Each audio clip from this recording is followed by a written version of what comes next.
আসসালামু আলাইকুম। এখন যে ঘটনাটা শেয়ার করবো সেটা হচ্ছে বড় পীর আব্দুল কাদের জিলানির এর একটা ঘটনা। ঘটনা যদি আপনি বলেন যে ঐতিহাসিক দিক থেকে, আমি বলবো এর কোনো ঐতিহাসিক ভিত্তি আমি আপাতত পাইনি, কিন্তু এটা দেখা যাচ্ছে জনশ্রুতি এবং প্লাস বহু মানুষ এই গল্পটা জানেন।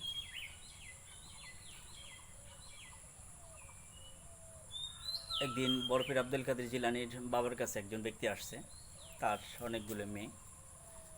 দেখা যাচ্ছে অনেকগুলো মেয়ে, সে বলতেছে কিছু কলা নিয়ে আসছে, ফল নিয়ে আসছে, কলা নিয়ে আসছে। এখন বলতেছে, হুজুর আমার অনেকগুলো মেয়ে, আপনি দেখা যেতেছে আমার একটা ছেলের তো খুবই দরকার, আপনি আমার একটা ছেলের জন্যই করেন, এই ছেলের জন্য দোয়া করে দেন। তো হুজুর বলছে আচ্ছা ঠিক আছে। যারা পীর মুর্শিদ কাছ থেকে দেখছেন তারা খুব নরম স্বভাবের হয়, খুব ছোট ছোট কথা বলে, মানে একটা কথা বলে পরে একদম কলিজা ঠান্ডা করে দেয়, এত সুন্দর করে কথা বলে। আচ্ছা যাই হোক, তখন হতেছে বলছে আচ্ছা ঠিক আছে। তখন কলা টলা দিয়ে চলে গেছে, চলে যাওয়ার পর বেচারার ওইবারও মেয়ে হয়েছে। এখন মেয়ে হয়েছে, এখন হুজুরের কাছে এসে বলতেছে হুজুর আমি তো আপনার কলা দিয়ে গেলাম, আপনি দেখা যেতেছে কলা দিয়ে গেলাম, আপনি এবারও আমার মেয়ে হইলো, এটা দেখা যাচ্ছে কেমন হলো হুজুর? তো এখন আল্লাহ দিছে, তো আল্লাহ দিছে, তো দেখা যায় আমি যে আপনার কলা দিয়ে গেলাম, আপনি আমার কলা ফেরত দেন। হুজুর তখন বলছে আচ্ছা ঠিক আছে, তুই এক কাঁধে কলা নিয়ে যা। কি না হুজুর, আমি যে কলা দিছি আপনার ওই কলা ফেরত দেওয়া লাগবে। হুজুর কই ওটা তো অনেক আগে কলা দিছে, সেই কলা তো খেয়ে ফেলছি। আমি এত কিছু বুঝি না, আপনি দেখা যাইতেছে আমার ওই কলাই ফেরত দেওয়া লাগবে। এখন নাসর বান্দা বলতে হুজুর বলতেছে তোর এক কাঁধে তোর কলা লাগে তুই নিয়ে যা। ঠিক আছে। এখন বলতেছে না, আমি যে কলা আপনার দিছি আমার ওই কলাই আপনার ফেরত দেওয়া লাগবে। তো হুজুর অনেকক্ষণ বুঝাইছে, বোঝানোর পর দেখা যাচ্ছে বিরক্তি হয়েছে, পরে ধমক দিয়েছে। লোকটা মন খারাপ হয়ে যাইতেছে, মন খারাপ দিয়ে চলে যেতেছে। তখন পথে হইতেছে বড় পীর আব্দুল কাদের জিলানির সাথে দেখা হয়েছে। বলতেছে আপনার মন খারাপ কিসের জন্য? তখন উনি সব ঘটনা খুলে বলছে।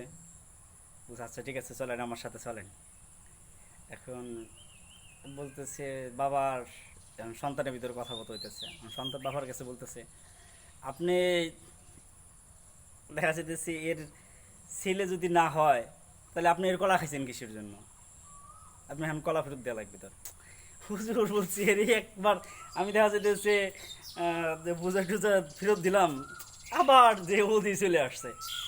এখন ছেলেরে দেখা যাইতেছে ছেলে ছেলে কিছু বুঝমান দিয়েছে, ছেলে ওই বরফির আব্দুল কাদের জিলানি ওই লোকটার মধ্যে বলতেছে যে না, তা আপনার ওই কলাই ফেরত দেওয়া লাগবে।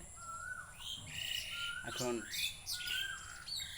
তখন বরফের আব্দুল কাদের জিলানি এই তার বাবা বরফে ওনাকে দেখা যেতেছে ধমক দেয়, প্রথম পরপর দুইটা ধমক দেয়, পরবর্তী এসে দিচ্ছে দৌড়ানি। বরফের আব্দুল কাদের জিলানি দিচ্ছে দৌড়, দৌড় পর সামনে দেখা যাচ্ছে গোরস্থান পড়ছে, গোরস্থানের সামনে পরবর্তী বরফের আব্দুল কাদের জিলানির পক্ষ হয়ে ওই গোরস্থানের সকল দেখা যেতেছে আপনার মুর্দা উঠে গেছে, বাঁশ দেখা যেতেছে, বাঁশ তারপর হইতেছে যে তালাইগুলো ওগুলো নিয়ে উঠে গেছে। তখন বরফির আব্দুল কাদের জিলানির বাবা তো অবাক হয়ে গেছে। তখন উনি বুঝতে পারে যে আমার ছেলে ছেলে আমার চাইতে বড় কামেল ব্যক্তি হয়ে গেছে। তখন বরফির আব্দুল কাদের জিলানি বলে যে বাবা আপনি যখন একটা প্রথম ধমকটা দিছেন তখন সেই ধমকে দেখা যাইতেছে তার বাড়ি যতগুলি মেয়ে ছিল সবগুলি ছেলে হয়ে গেছে। পরে যে আপনি ধমকটা দিছেন সেই ধমকে তার স্ত্রীর গর্ভে যে মেয়ে সন্তান ছিল সেটাও ছেলে সন্তান হয়ে গেছে। বাবা আর আপনি যদি আর একটা যদি ধমক দেন আমাকে, তাহলে পৃথিবী কোনো মেয়েই থাকবে না, সব পুরুষ হয়ে যাবে, সব ছেলে সন্তান হয়ে যাবে। তখন বরফির আব্দুল কাদের জেলানি এর বাবা ব্যাপারটা বুঝতে পারে, তখন চলে আসে।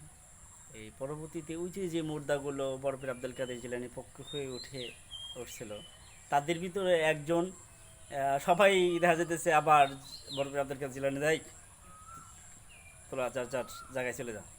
কিন্তু তার ভিতরে একজন মুর্দা আর কি কয় কি হুজুর আমি যাব না। ঠিক আছে।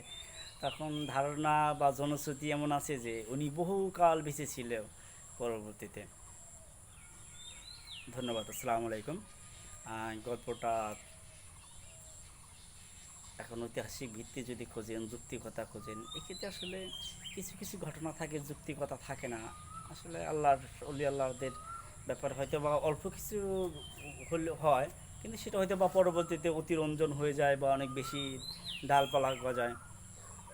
কিন্তু তার যে একেবারে ভিত্তি নাই, এটা আমার কাছে মনে হয় না। অবশ্যই তার ভিত্তি আছে, কারণ আল্লাহর অলি আল্লাহদের অবশ্যই পাওয়ার আছে বা তাদের আধ্যাত্মিক ক্ষমতা ছিল। ধন্যবাদ, আসসালামু আলাইকুম।